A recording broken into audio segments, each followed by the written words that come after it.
The Facebook group Atlanta Online Flea Market is a virtual swap meet where you can buy appliances, cars, clothing, and according to this ad, diplomas. We heard about it from this viewer who doesn't want her name used. And this woman was selling high school diplomas for $600. So I checked it out for myself Monday. There was the ad offering a diploma from Life Christian Academy.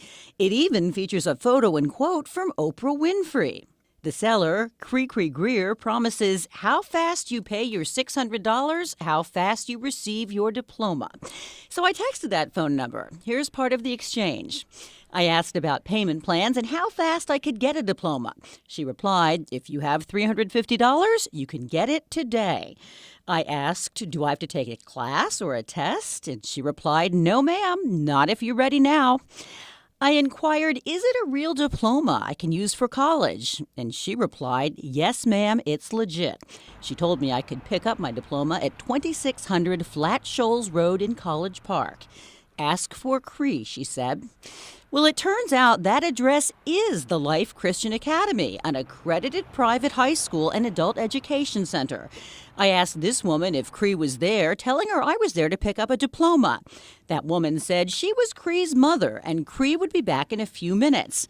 Cree never emerged, but the school principal, Rebecca Buchanan, did. A woman named Cree asked us to come here and pick up a diploma for $350. I don't know who that person is. Cree invited us here and told us we could get a diploma. Well, During our conversation, Cree called my phone.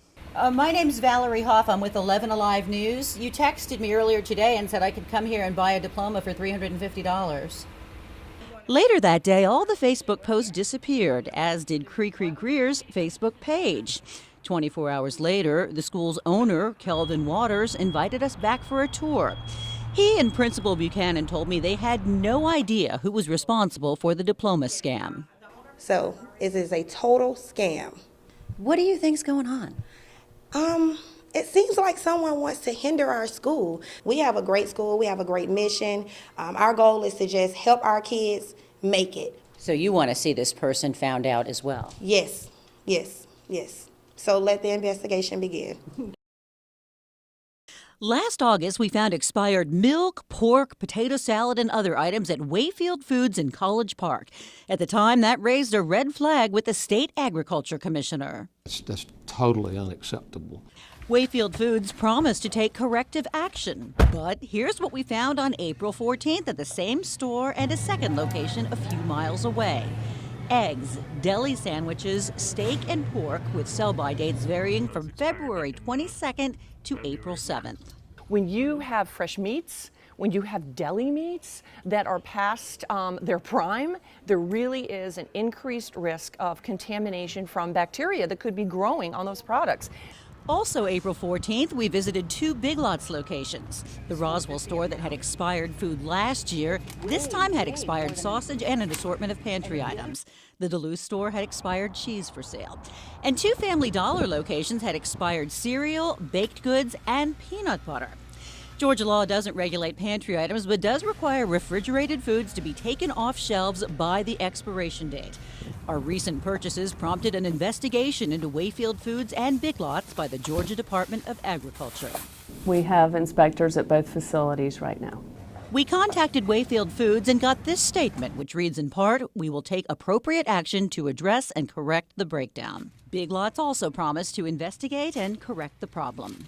The bottom line for consumers is to be sure and check those sell-by dates, because even though retailers normally police themselves and do a very good job getting rid of expired foods, mistakes can happen and they could potentially be dangerous. Valerie Hoff, 11 Alive News. The victim was a bootlegger. It was December 7th, 1997, at a rundown College Park apartment complex. 66-year-old Charles Elder was flush with cash after running an illegal liquor store out of his apartment where neighbors could buy beer and cigarettes on Sunday. 4 days later, as these grainy crime scene photos indicate, he was found dead, stabbed more than 50 times. A witness told police cousins Greg and Elliot Sherd knew their neighbor had lots of money and that he saw the cousins go into the apartment. He saw Craig Sherd do the stabbing and someone stole the money. Both were found guilty of felony murder and sentenced to life in prison plus 40 years. Elliot's position from day one has been that he had nothing to do with this, that he was not there when this terrible act took place, and that the testimony from the one witness who implicated him was fabricated. In fact, court documents show the witness later recanted, admitting he'd never seen then 28-year-old Elliot Sherd near the crime scene. Kyle Winchester was the fourth court-appointed attorney to the case, which is now dragged on for nearly 2 decades. To appeal a murder conviction, defense attorneys need the trial transcript. In Sherd's case, part of that transcript was missing.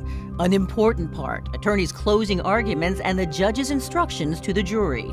It's essential to do a comprehensive review of someone's appeal, and it was absolutely necessary in a case like this where the stakes were so high.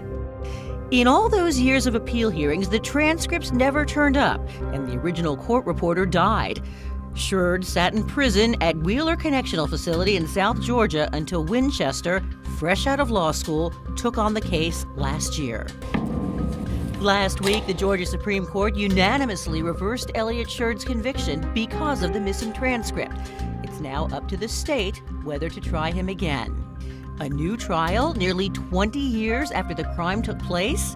Is that even possible? The apartments were torn down years ago. The witnesses have scattered and memories have faded.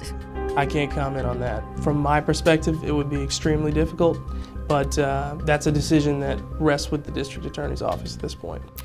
District Attorney Paul Howard says losing a transcript is very, very unusual, and he hasn't yet decided whether to retry the case. He declined our request for an interview.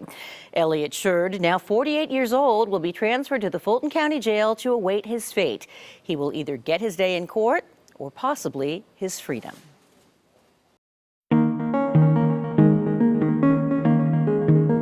Porterdale, Georgia is a small textile mill town full of old houses on quiet streets.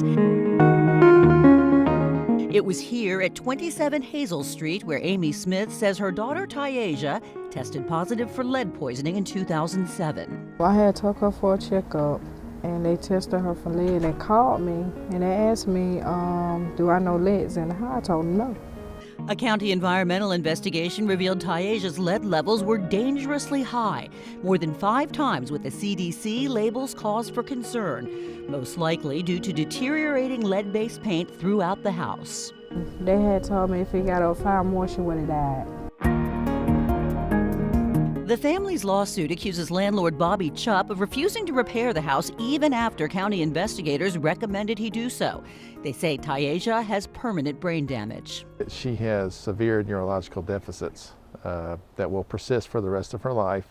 She will always have difficulty with certain types of activities, including reading and communication and mathematics. Basically, the assessment was she would never really be able to live independently for the rest of her life. The family has since moved, but back on Hazel Street, another family with young children is renting the same house, where chipped and peeling paint remain visible on the outside. Rashandra Smith says the same landlord, Bobby Chupp, asked her to sign a waiver. It came along with my leasing agreement that the house had some lead paint from back in the day, I guess. And he said that he hadn't had any complaints about it, and I signed the paper. Her children are 4 and 6. Documents obtained by 11 Alive News indicate health investigators advised against renting that property to families with children until the lead paint hazards were mitigated. But Smith says she doesn't have a choice. My kids haven't got sick, and it's not like I can just pick up and move tomorrow. If I was financially where I could move, then I wouldn't be here anyways. We tried to contact Mr. Chupp by phone and at the address given in his deposition to ask what lead abatement measures he had taken, but were unable to reach him. There is nothing good about lead in your body.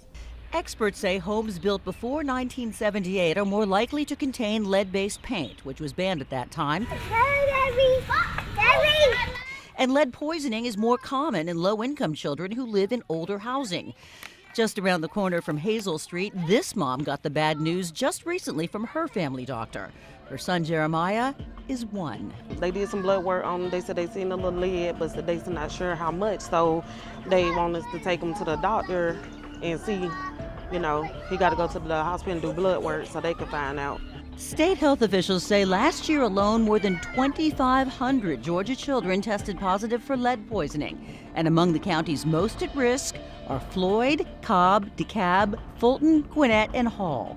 Georgia Poison Center's medical director says a simple blood test will tell you if your child is at risk. If your house has older paint that is flaking off the wall, your child should be tested, and you should have your paint tested. If your paint is leaded, it should be covered over. Georgia health officials are required to test all children on Medicaid for lead, both at age 12 months and 24 months. Coming up tomorrow, we'll tell you why that's not always happening and how children are getting lead in their systems. Back to you.